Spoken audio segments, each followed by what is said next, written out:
Assalamualaikum warahmatullahi wabarakatuh. Selamat berjumpa kembali sahabat-sahabat subscriber dan sahabat-sahabat teknik motor official dimanapun Anda berada. Pada kesempatan kali ini kita akan mempelajari tentang kelistrikan pengisian aki sepeda motor Suzuki untuk motor smash, Shogun maupun Shogun 110. Adapun komponen-komponen yang diperlukan dalam sistem kelistrikan pengisian ini, yang pertama ada spool pengisian, kemudian ada juga kiprok atau regulator, kemudian kunci kontak, fuse,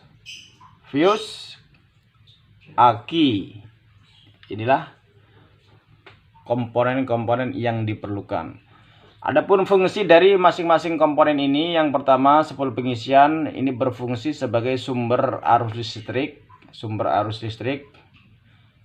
Jadi spool ini adalah alat yang menghasilkan arus listrik positif dan arus listrik negatif yang masih berupa arus AC. Kemudian kiprok ini adalah alat yang berfungsi sebagai penyearah arus listrik atau perubah arus listrik AC menjadi DC.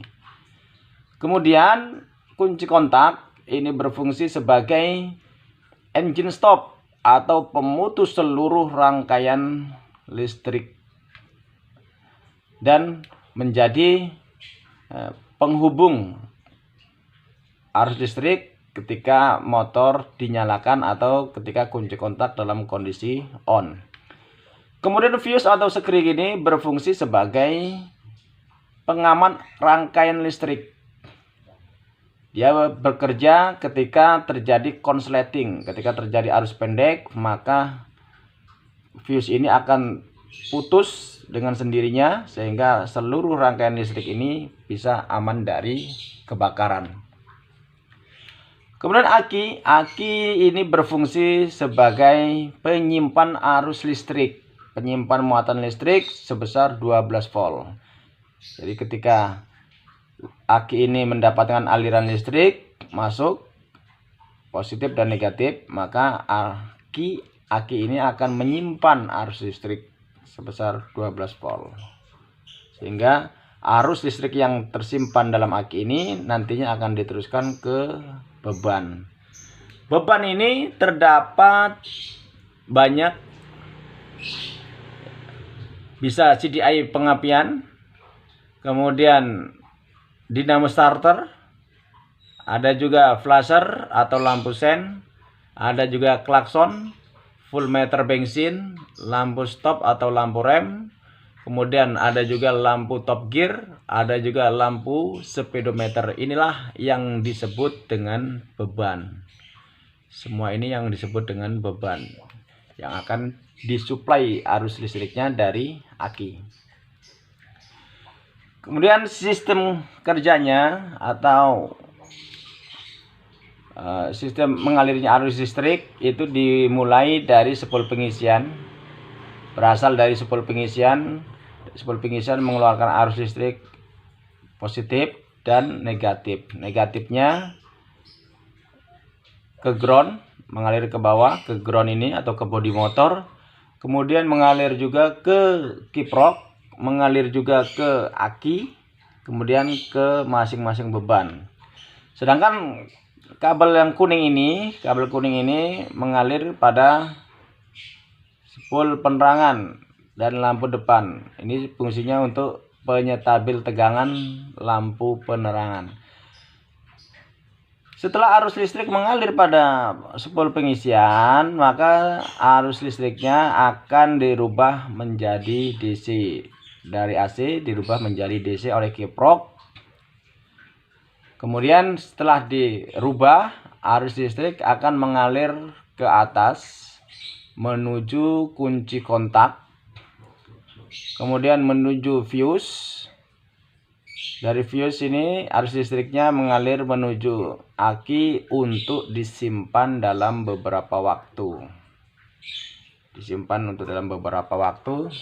dapat digunakan untuk mensuplai beban-beban yang ada ini.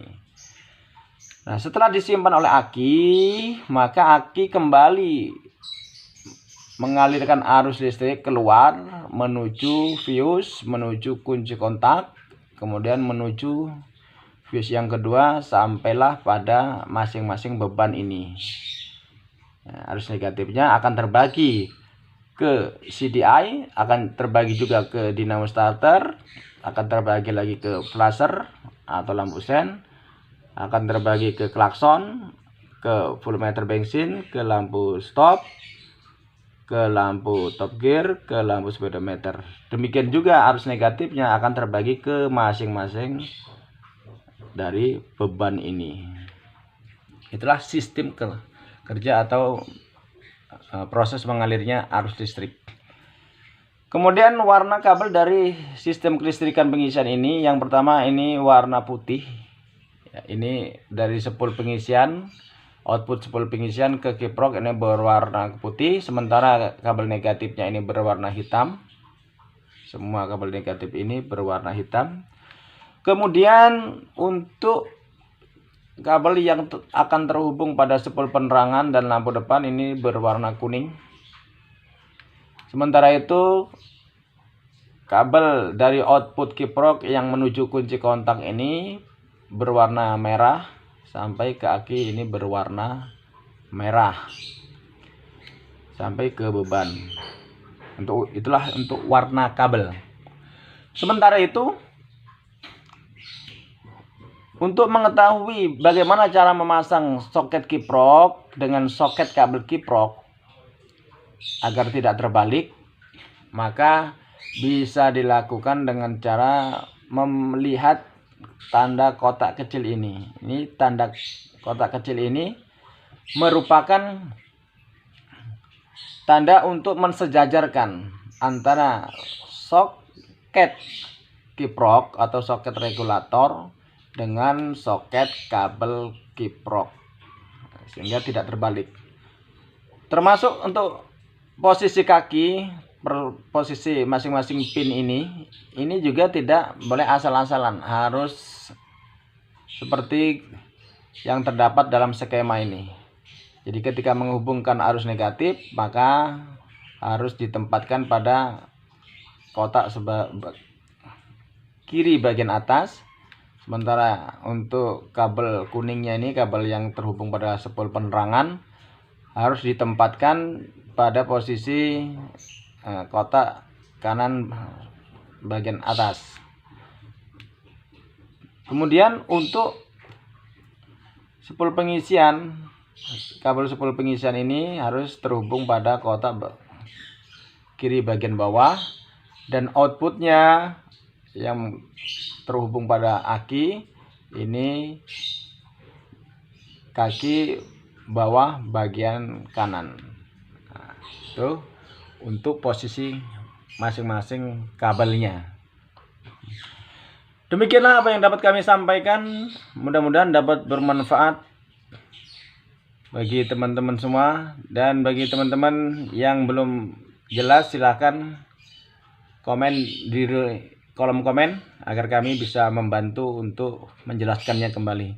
Dan tidak lupa juga kami mengajak pada teman-teman semua untuk bisa berbagi ilmu kepada teman-teman yang lain dengan cara share video-video kami ini dalam media sosial teman-teman semua, bisa ke Facebook, Twitter, Instagram, atau grup-grup WA lainnya, sehingga kita bisa memberikan manfaat kepada teman-teman yang lain.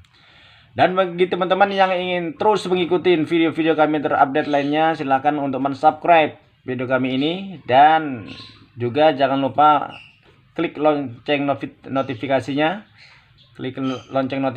agar teman-teman tidak ketinggalan untuk mengikuti informasi-informasi terbaru dari channel kami ini. Demikianlah apa yang dapat kami sampaikan, mudah-mudahan bermanfaat. Kami akhiri dengan ucapan Assalamualaikum warahmatullahi wabarakatuh.